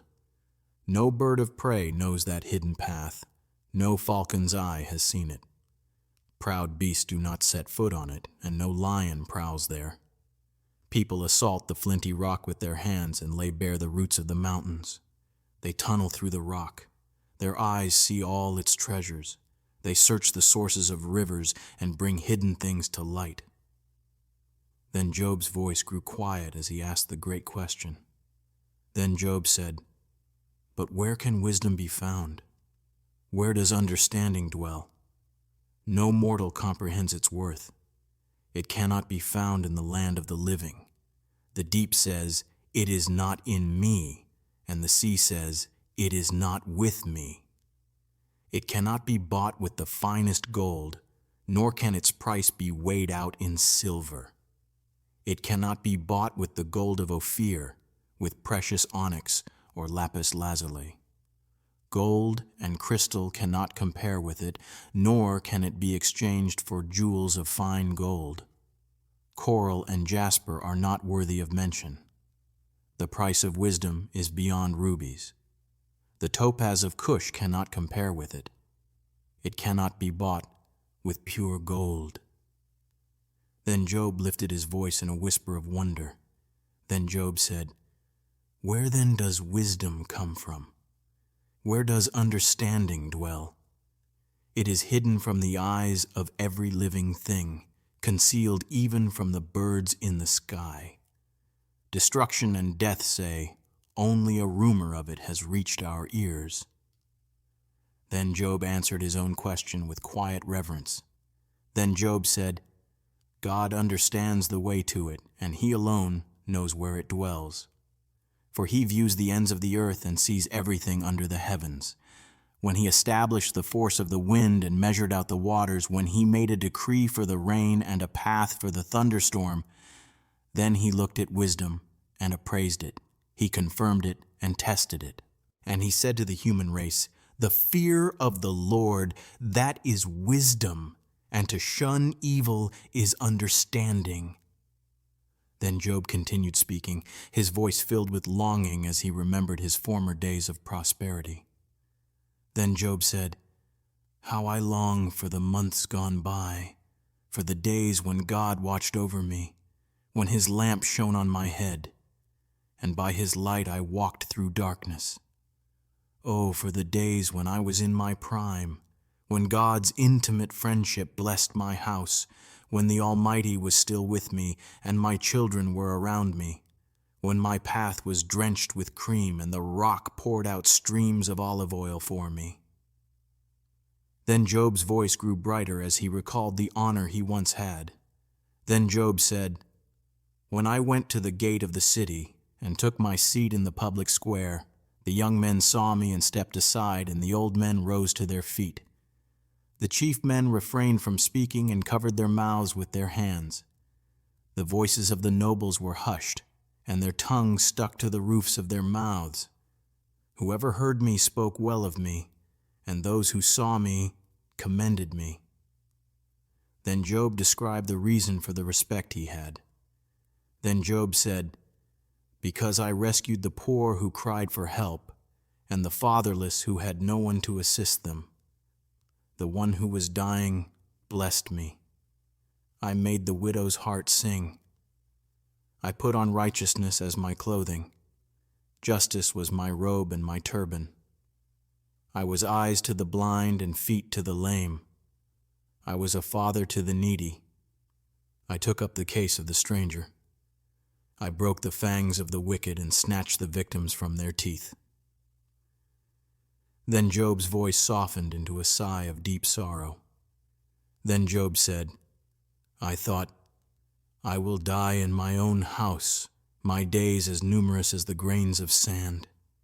My roots will reach to the water, and the dew will lie all night on my branches. My glory will not fade. The bow will be ever new in my hand." Then Job spoke of the respect he once commanded. Then Job said, "People listened to me expectantly, waiting in silence for my counsel. After I had spoken, they spoke no more. My words fell gently on their ears. They waited for me as for showers of rain and drank in my words like the spring rain. When I smiled at them, they could scarcely believe it. The light of my face was precious to them. I chose the way for them and sat as their chief. I dwelt as a king among his troops. I was like one who comforts mourners." Then Job's voice trembled with sadness as he spoke of the deep contrast between his past honor and his present misery. Then Job said, "But now they mock me, men younger than I, whose fathers I would have disdained to put with my sheepdogs. What use was the strength of their hands to me, since their vigor had gone from them? They are gaunt from hunger, haggard from want and hunger. They roam the parched land in desolate wastelands at night. In the brush they gather salt herbs, and their food is the root of the broom bush. They are banished from human society. People shout after them as after a thief. They must live on the barren slopes of the ravines, in holes in the ground and among the rocks. They bray among the bushes and huddle in the undergrowth. They are a senseless, nameless brood, driven out of the land." Then Job's voice filled with pain as he spoke of their mocking laughter. Then Job said, "And now they mock me in song. I have become a byword among them. They detest me and keep their distance. They do not hesitate to spit in my face. Now that God has unstrung my bow and afflicted me, they throw off restraint in my presence. On my right the rabble rise. They lay snares for my feet. They build their siege ramps against me. They break up my path. They succeed in destroying me. No one restrains them. They advance like a flood. Amid the ruins they come rolling in. Terrors overwhelm me. My dignity is driven away as by the wind. My safety vanishes like a cloud." Then Job described the anguish of his body. Then Job said, "And now my life ebbs away. Days of suffering grip me. Night pierces my bones. My gnawing pains never rest. In his great power, God becomes like a garment to me. He binds me like the neck of my garment. He throws me into the mud, and I am reduced to dust and ashes." Then Job lifted his eyes toward heaven, pleading for answers. Then Job said, "I cry out to you, O God, but you do not answer. I stand up, but you merely look at me. You turn on me ruthlessly. With the might of your hand, you attack me. You snatch me up and drive me before the wind. You toss me about in the storm. I know you will bring me down to death, to the place appointed for all the living." Then Job's voice quieted as he spoke of human weakness and pain. Then Job said, "Surely no one lays a hand on a broken man when he cries for help in his distress. Have I not wept for those in trouble? Has not my soul grieved for the poor? Yet when I hoped for good, evil came. When I looked for light, then came darkness. The churning inside me never stops. Days of suffering confront me. I go about blackened, but not by the sun. I stand up in the assembly and cry for help. I have become a brother of jackals, a companion of owls. My skin grows black and peels. My body burns with fever. My lyre is turned to mourning, and my pipe to the sound of wailing. Then Job's voice faded into sorrowful silence. Then Job spoke again, his voice solemn and full of conviction, as if he were making a final testimony about his life. Then Job said, I made a covenant with my eyes not to look lustfully at a young woman.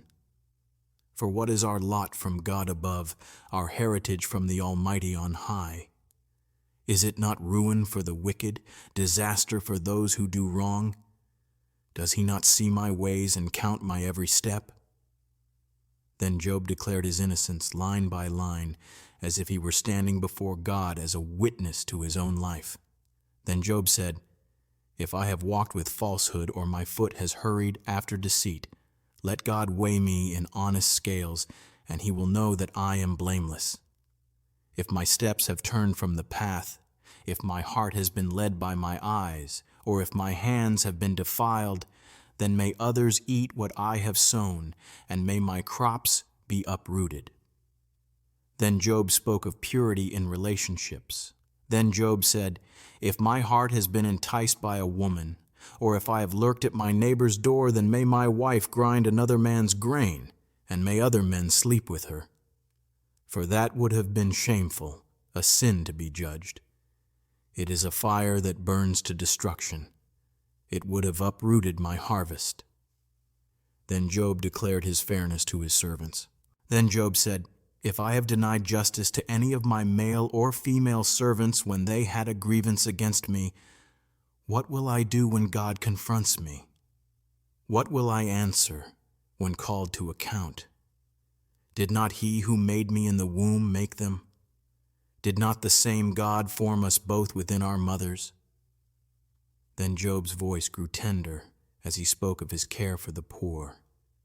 Then Job said, If I have denied the desires of the poor, or let the eyes of the widow grow weary, if I have kept my bread to myself, not sharing it with the fatherless, but from my youth I reared them as a father would, and from my birth I guided the widow, if I have seen anyone perishing for lack of clothing, or the needy without garments, and their hearts did not bless me for warming them with the fleece from my sheep, if I have raised my hand against the fatherless, knowing that I had influence in court, then let my arm fall from the shoulder, let it be broken off at the joint. For I feared destruction from God, and I feared his splendor so much I could not do such things. Then Job declared his rejection of greed.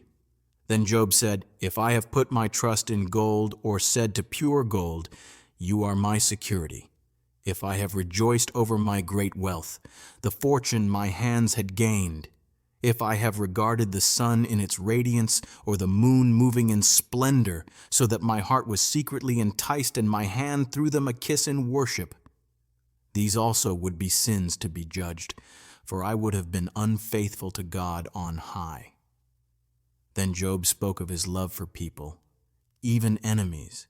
Then Job said, If I have rejoiced at my enemy's misfortune, or gloated over the trouble that came to him, I have not allowed my mouth to sin by invoking a curse against them. If those of my household have never said, Who has not been filled with Job's meat? But no stranger had to spend the night in the street, for my door was always open to the traveler. If I have concealed my sin as people do, hiding my guilt in my heart because I so feared the crowd and dreaded the contempt of the clans, so that I kept silent and would not go outside, oh, that I had someone to hear me. I sign now my defense. Let the Almighty answer me. Let my accuser put his indictment in writing. Surely I would wear it on my shoulder. I would put it on like a crown. I would give him an account of my every step. I would approach him like a prince. Then Job concluded, his voice steady and final.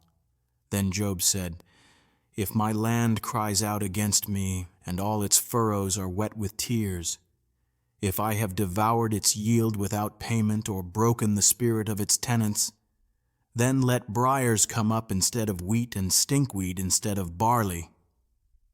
Then Job's words ended, and his voice fell silent. Then the young man Elihu, son of Barachel the Buzite, of the family of Ram, became angry. He had waited patiently while the older men, Eliphaz, Bildad, and Zophar, spoke with Job, but now he could no longer hold back. He was angry with Job for justifying himself rather than God, and he was angry with Job's 3 friends because they had found no way to refute Job, yet had condemned him. Elihu had waited to speak because they were older than he, but now that they were silent and had no more to say, Elihu's anger burned, and he spoke up. Then Elihu said, "I am young in years, and you are old. That is why I was afraid to tell you what I know. I thought age should speak, advanced years should teach wisdom. But it is the spirit in a person, the breath of the Almighty, that gives them understanding. It is not only the old who are wise, not only the aged who understand what is right." Then Elihu's voice grew stronger as he declared, "That is why I say, listen to me. I too will tell you what I know. I waited while you spoke. I listened to your reasoning. While you were searching for words, I gave you my full attention. But not one of you has proved Job wrong. None of you has answered his arguments. Do not say, 'We have found wisdom.' Let God, not a man, refute him. But Job has not marshaled his words against me, and I will not answer him with your arguments." Then Elihu's heart swelled, and he said, "They are dismayed and have no more to say. Words have failed them. Must I wait now that they are silent, now that they stand there with no reply? I too will have my say. I too will tell what I know. For I am full of words, and the spirit within me compels me. Inside I am like bottled up wine, like new wineskins ready to burst. I must speak and find relief. I must open my lips and reply. I will show no partiality, nor will I flatter anyone, for if I were skilled in flattery, my Maker would soon take me away." Then Elihu turned directly to Job, his voice measured but firm. Then Elihu said, "But now, Job, listen to my words. Pay attention to everything I say. I am about to open my mouth. My words are on the tip of my tongue. My words come from an upright heart. My lips sincerely speak what I know. The Spirit of God has made me. The breath of the Almighty gives me life." Then Elihu spoke as if offering Job a chance to respond. Then Elihu said, "Answer me then if you can. Stand up and argue your case before me. I am just like you before God. I too have been formed from clay. No fear of me should terrify you, nor should my hand be heavy on you." Then Elihu repeated Job's words back to him. Then Elihu said, "But you have said in my hearing, 'I am pure, I have done no wrong, I am clean and free from sin.' Yet God has found fault with me. He considers me his enemy. He fastens my feet in shackles. He keeps close watch on all my paths. But I tell you, Job, you are not right in this, for God is greater than any mortal. Why do you complain to him that he responds to no one's words?" Then Elihu began to explain how God speaks to people. Then Elihu said, "For God does speak, now one way, now another, though no one perceives it. In a dream, in a vision of the night, when deep sleep falls on people as they slumber in their beds, he may speak in their ears and terrify them with warnings, to turn them from wrongdoing and keep them from pride, to preserve them from the pit, their lives from perishing by the sword." Then Elihu spoke of another way God teaches.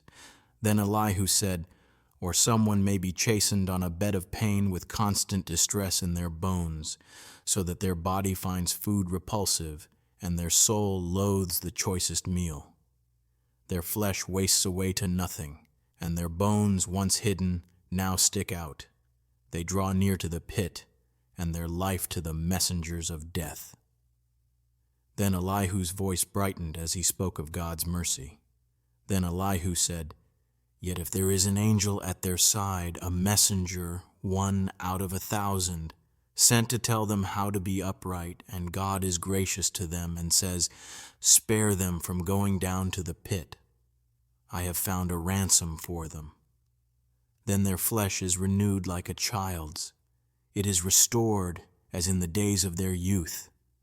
They pray to God and find favor with him. They see God's face and shout for joy. He restores them to full well-being. And they go to others and say, 'I have sinned, and I have perverted what is right, but I did not get what I deserved. God has delivered me from going down to the pit, and I shall live to enjoy the light of life.'" Then Elihu urged Job to listen. Then Elihu said, "God does all these things to a person, twice, even 3 times, to turn them back from the pit, that the light of life may shine on them. Pay attention, Job, and listen to me. Be silent, and I will speak. If you have anything to say, answer me. Speak up, for I want to vindicate you. But if not, then listen to me. Be silent, and I will teach you wisdom." Then Elihu continued speaking, raising his voice so that all who listened would hear. Then Elihu said, "Hear my words, you wise men. Listen to me, you men of learning. For the ear tests words as the tongue tastes food. Let us discern for ourselves what is right. Let us learn together what is good." Then Elihu repeated Job's complaint in the presence of all. Then Elihu said, "Job has said, 'I am innocent, but God denies me justice. Although I am right, I am considered a liar. Although I am guiltless, his arrow inflicts an incurable wound.'" Then Elihu's voice sharpened as he rebuked Job's attitude. Then Elihu said, "Is there anyone like Job who drinks scorn like water? He keeps company with evildoers. He associates with the wicked, for he says, 'There is no profit in trying to please God.'" Then Elihu urged all who heard him to listen carefully. Then Elihu said, "So listen to me, you who have understanding. Far be it from God to do evil, from the Almighty to do wrong. He repays everyone for what they have done. He brings on them what their conduct deserves. It is unthinkable that God would do wrong, that the Almighty would pervert justice. Who appointed him over the earth? Who put him in charge of the whole world? If it were his intention and he withdrew his spirit and breath, all humanity would perish together, and mankind would return to the dust." Then Elihu warned them all, speaking with firm conviction. Then Elihu said, "If you have understanding, hear this. Listen to what I say. Can someone who hates justice govern?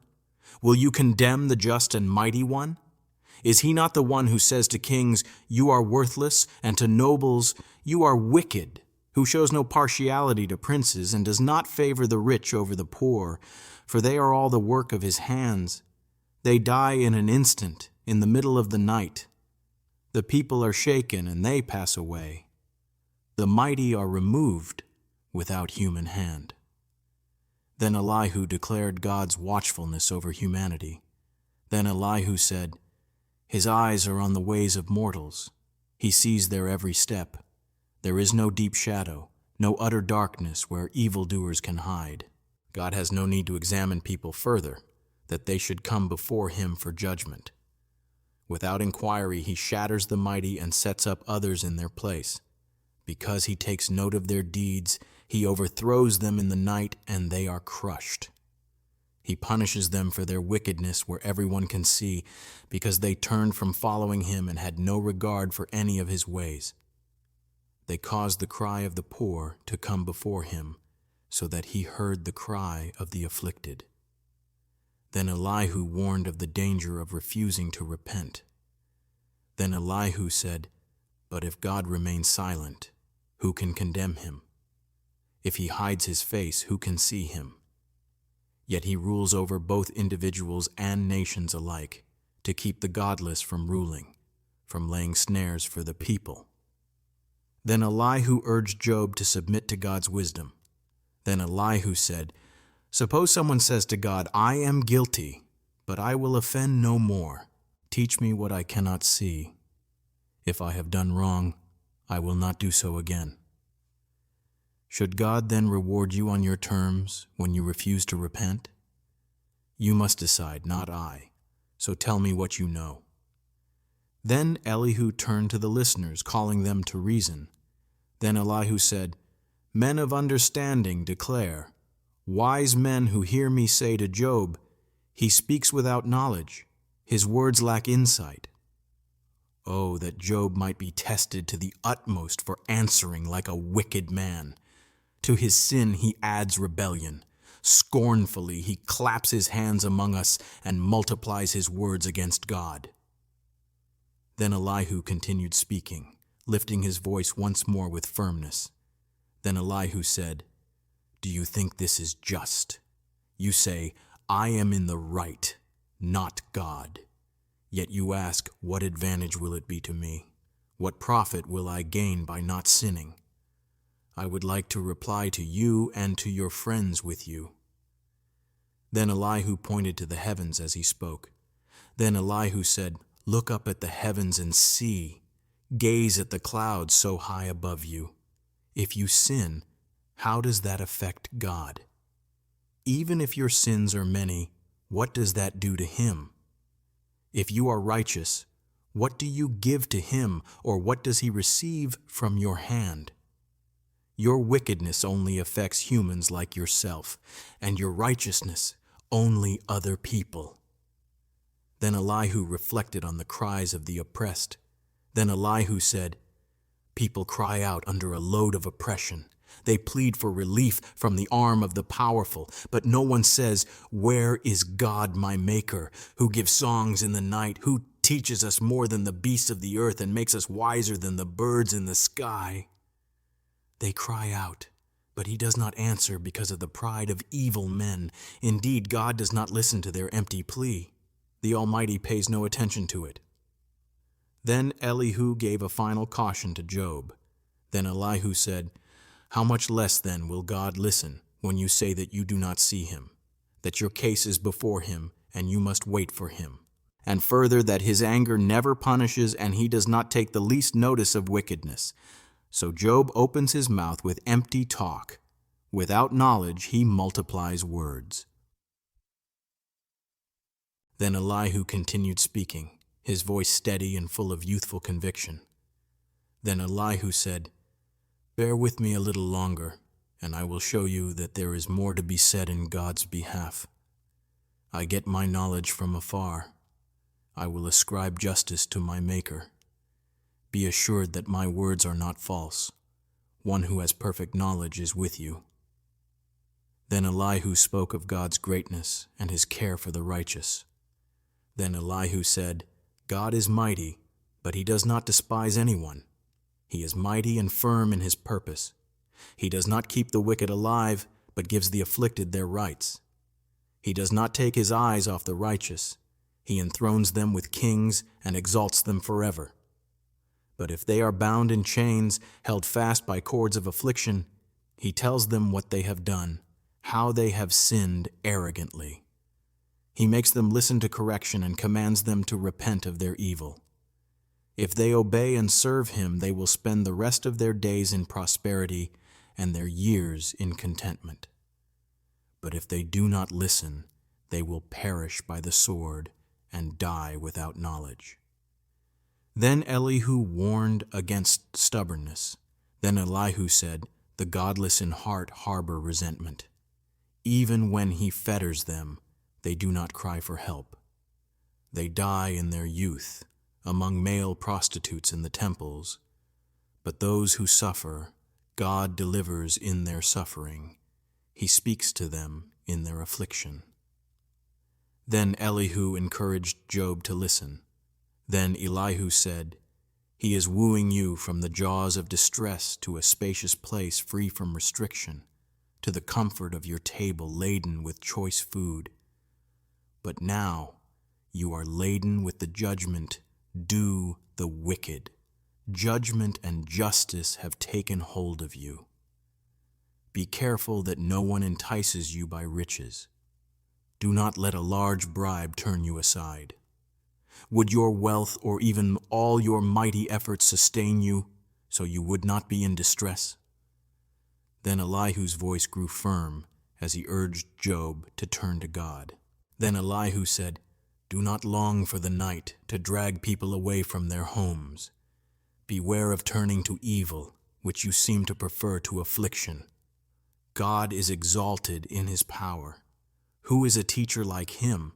Who has prescribed his ways for him or said to him, 'You have done wrong'?" Then Elihu ended with a call to worship God's greatness. Then Elihu said, "Remember to extol his work, which people have praised in song. All humanity has seen it. Mortals gaze on it from afar. How great is God, beyond our understanding. The number of his years is past finding out." Then Elihu continued, lifting his voice in awe of God's power over creation. Then Elihu said, "At this, my heart pounds and leaps from its place. Listen to the roar of his voice, to the rumbling that comes from his mouth. He unleashes his lightning beneath the whole heaven and sends it to the ends of the earth. After that comes the sound of his roar. He thunders with his majestic voice. When his voice resounds, he holds nothing back. God's voice thunders in marvelous ways. He does great things beyond our understanding." Then Elihu described the might of storms. Then Elihu said, "He says to the snow, 'Fall on the earth,' and to the rain shower, 'Be a mighty downpour.' So that everyone he has made may know his work, he stops all people from their labor. The animals take cover. They remain in their dens. The tempest comes out from its chamber, the cold from the driving winds. The breath of God produces ice, and the broad waters become frozen. He loads the clouds with moisture. He scatters his lightning through them. At his direction they swirl around over the face of the whole earth to do whatever he commands them. He brings the clouds to punish people, or to water his earth and show his love." Then Elihu spoke directly to Job, pleading with him to pay attention. Then Elihu said, "Listen to this, Job. Stop and consider God's wonders. Do you know how God controls the clouds and makes his lightning flash? Do you know how the clouds hang poised, those wonders of him who has perfect knowledge? You who swelter in your clothes when the land lies hushed under the south wind, can you join him in spreading out the skies, hard as a mirror of cast bronze?" Then Elihu urged Job to recognize his limits. Then Elihu said, "Tell us what we should say to him. We cannot draw up our case because of our darkness. Should he be told that I want to speak? Would anyone ask to be swallowed up? Now no one can look at the sun, bright as it is in the skies after the wind has swept them clean. Out of the north he comes in golden splendor. God comes in awesome majesty. The Almighty is beyond our reach and exalted in power. In his justice and great righteousness he does not oppress. Therefore people revere him, for he does not regard any who are wise in their own eyes." Then the Lord spoke to Job out of the storm. His voice was powerful, shaking the very air, and he said, "Who is this that obscures my plans with words without knowledge? Brace yourself like a man. I will question you, and you shall answer me." Then God began to question Job with deep, unanswerable mysteries. Then God said, "Where were you when I laid the earth's foundation? Tell me, if you understand. Who marked off its dimensions? Surely you know. Who stretched a measuring line across it? On what were its footings set? Or who laid its cornerstone? While the morning stars sang together and all the angels shouted for joy." Then God's voice continued, strong and majestic. Then God said, "Who shut up the sea behind doors when it burst forth from the womb, when I made the clouds its garment and wrapped it in thick darkness? when I fixed limits for it and set its doors and bars in place, when I said, "This far you may come and no farther, here is where your proud waves halt." Then God asked Job more questions, each one challenging human understanding. Then God said, "Have you ever given orders to the morning or shown the dawn its place, that it might take the earth by the edges and shake the wicked out of it? The earth takes shape like clay under a seal. Its features stand out like those of a garment. The wicked are denied their light, and their upraised arm is broken."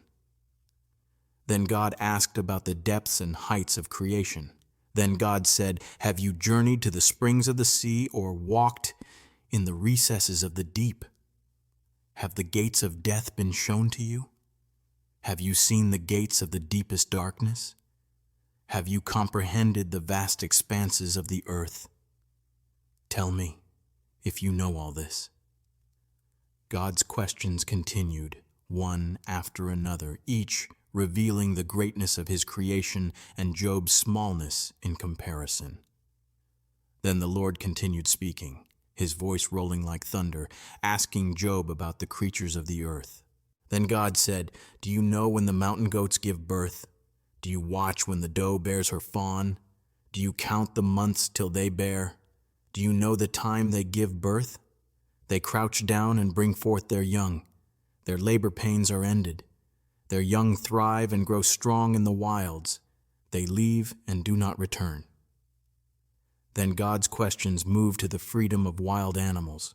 Then God said, "Who let the wild donkey go free? Who untied its ropes? I gave it the wasteland as its home, the salt flats as its habitat. It laughs at the commotion in the town. It does not hear a driver's shout. It ranges the hills for its pasture and searches for any green thing." Then God asked about the strength of the ox. Then God said, "Will the wild ox consent to serve you? Will it stay by your manger at night? Can you hold it to the furrow with a harness? Will it till the valleys behind you? Will you rely on its great strength? Will you leave your heavy work to it? Can you trust it to haul in your grain and bring it to your threshing floor?" Then God spoke of the beauty and strength of the animals.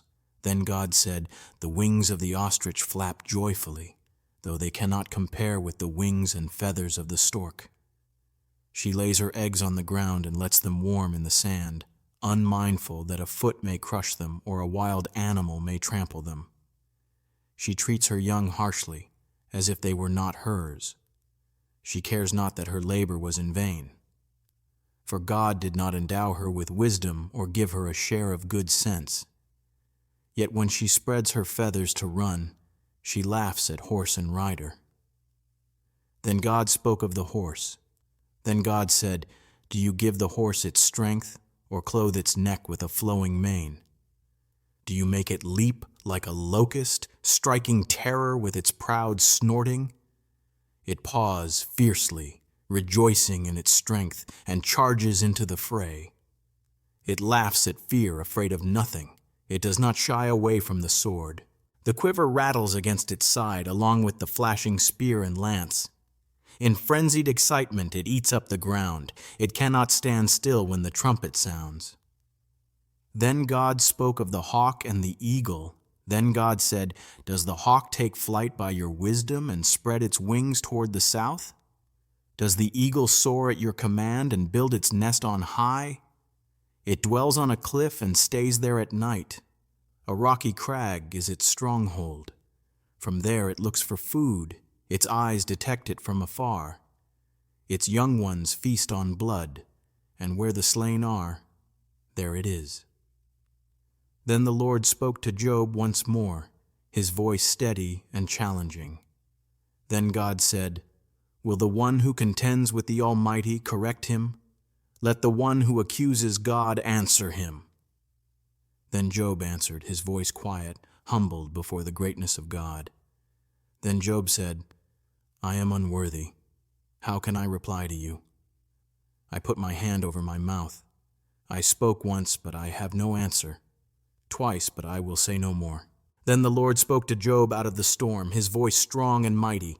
Then God said, "Brace yourself like a man. I will question you, and you shall answer me. Would you discredit my justice? Would you condemn me to justify yourself?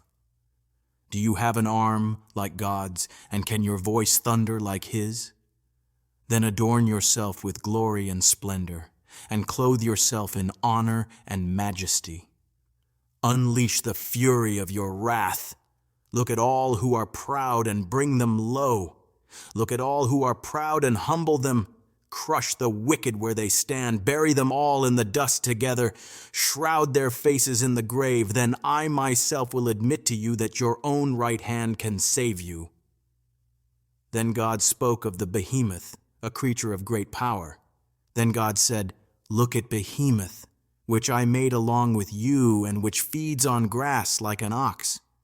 What strength it has in its loins, what power in the muscles of its belly. Its tail sways like a cedar. The sinews of its thighs are close knit. Its bones are tubes of bronze, its limbs like rods of iron. It ranks first among the works of God, yet its maker can approach it with his sword. The hills bring it their produce, and all the wild animals play nearby.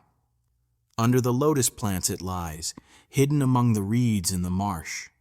The lotuses conceal it in their shadow. The poplars by the stream surround it. A raging river does not alarm it. It is secure, though the Jordan should surge against its mouth. Can anyone capture it by the eyes, or trap it and pierce its nose?" Then the Lord continued speaking to Job out of the storm, his voice deep and powerful, asking Job about Leviathan, the great and fearsome creature of the deep. Then God said, "Can you pull in Leviathan with a fish hook, or tie down its tongue with a rope? Can you put a cord through its nose, or pierce its jaw with a hook? Will it keep begging you for mercy? Will it speak to you with gentle words? Will it make an agreement with you for you to take it as your slave for life? Can you make a pet of it like a bird, or put it on a leash for the young women in your house? Will traders barter for it? Will they divide it up among the merchants? Can you fill its hide with harpoons, or its head with fishing spears?" Then God's voice thundered as he described Leviathan's fearsome nature. Then God said, "If you lay a hand on it, you will remember the struggle and never do it again. Any hope of subduing it is false. The mere sight of it is overpowering. No one is fierce enough to rouse it. Who then is able to stand against me? Who has a claim against me that I must pay? Everything under heaven belongs to me." Then God spoke of Leviathan's appearance, its body crafted with strength. Then God said, "I will not fail to speak of Leviathan's limbs, its strength, and its graceful form. Who can strip off its outer coat? Who can penetrate its double coat of armor? Who dares open the doors of its mouth, ringed with fearsome teeth? Its back has rows of shields tightly sealed together. Each is so close to the next that no air can pass between them. They are joined fast to one another. They cling together and cannot be parted." Then God described Leviathan's breath like fire. Then God said, "Its snorting throws out flashes of light. Its eyes are like the rays of dawn. Flames stream from its mouth. Sparks of fire shoot out. Smoke pours from its nostrils as from a boiling pot over burning reeds. Its breath sets coals ablaze, and flames dart from its mouth. Strength resides in its neck. Dismay goes before it. The folds of its flesh are tightly joined. They are firm and immovable. Its chest is hard as rock, hard as a lower millstone." Then God's voice continued with a fierce description. Then God said, "When it rises up, the mighty are terrified. They retreat before its thrashing. The sword that reaches it has no effect, nor does the spear or dart or javelin. Iron it treats like straw, and bronze like rotten wood. Arrows do not make it flee. Slingstones are like chaff to it. A club is regarded as straw. It laughs at the rattling of the lance. Its undersides are jagged shards, leaving a trail in the mud like a threshing sledge. Then God spoke of Leviathan's dominion over the sea. Then God said, "It makes the depths churn like a boiling cauldron and stirs up the sea like a pot of ointment. It leaves a glistening wake behind it. One would think the deep had white hair. Nothing on earth is its equal, a creature without fear. It looks down on all that are haughty. It is king over all that are proud." Then Job replied to the Lord, his voice soft and filled with humility. Then Job said, "I know that you can do all things. No purpose of yours can be thwarted." You asked, "Who is this that obscures my plans without knowledge?" Surely I spoke of things I did not understand, things too wonderful for me to know. You said, "Listen now, and I will speak. I will question you, and you shall answer me." My ears had heard of you, but now my eyes have seen you. Therefore I despise myself and repent in dust and ashes. Then the story shifted, and after the Lord had spoken these things to Job, the Lord turned his attention to Eliphaz the Temanite. The Lord said to Eliphaz, "I am angry with you and your 2 friends, because you have not spoken the truth about me, as my servant Job has. So now take 7 bulls and 7 rams, and go to my servant Job and sacrifice a burnt offering for yourselves. My servant Job will pray for you, and I will accept his prayer and not deal with you according to your folly. You have not spoken the truth about me, as my servant Job has." So Eliphaz the Temanite, Bildad the Shuhite, and Zophar the Naamathite did what the Lord told them, and the Lord accepted Job's prayer. After Job had prayed for his friends, the Lord restored Job's fortunes and gave him twice as much as he had before. All his brothers and sisters and everyone who had known him before came and ate with him in his house. They comforted him and consoled him over all the trouble the Lord had brought on him. Each one gave him a piece of silver and a gold ring. The Lord blessed the latter part of Job's life more than the former. Job had 14,000 sheep, 6,000 camels, 1,000 yoke of oxen, and 1,000 donkeys. He also had 7 sons and 3 daughters. The first daughter he named Jemimah, the second Keziah, and the third Keren-Happuch. Nowhere in all the land were there found women as beautiful as Job's daughters, and their father granted them an inheritance along with their brothers. After this, Job lived 140 years. He saw his children and their children to the 4th generation. And so Job died, an old man, full of years. This is the end. If you found this video valuable, don't forget to give it a thumbs up. It helps share God's word with more people. And if you haven't already, hit that subscribe button and turn on all notifications so you never miss out on powerful biblical teachings. Thanks for watching, and until next time, God bless you.